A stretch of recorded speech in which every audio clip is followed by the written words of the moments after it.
મારો દીકરો મારા દીકરાને કોણ લઈ ગયો? મારો દીકરો મને પાછો આપી. મેડમ, મારો દીકરો આ કોણ બૂમો પાડે છે? એનો દીકરો ખોવાઈ ગયો છે કે પછી મરી ગયો છે, પતિનો કોઈ પત્તો નથી. એ આઘાતથી બિચારી ગાંડી બની ગઈ છે.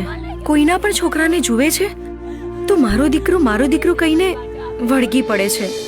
મારો દીકરો. અરે બેસો. હા, બેસો. તમારો દીકરો આવે છે. અરે તમારો દીકરો આવે જ છે. બેસી જાઓ. ડોક્ટર મને પાછો આપી દો. ડોક્ટર મારો દીકરો મને આપી દો. મારો દીકરો કોણ લઈ ગયો? છે, હા, આવે છે. બેસી જાઓ. આવશે મારો તમારે દીકરો બેસી મને જાઓ. પાછો આપી દો. બેસી જાઓ. એક મિનિટ. મારો દીકરો. એક મિનિટ.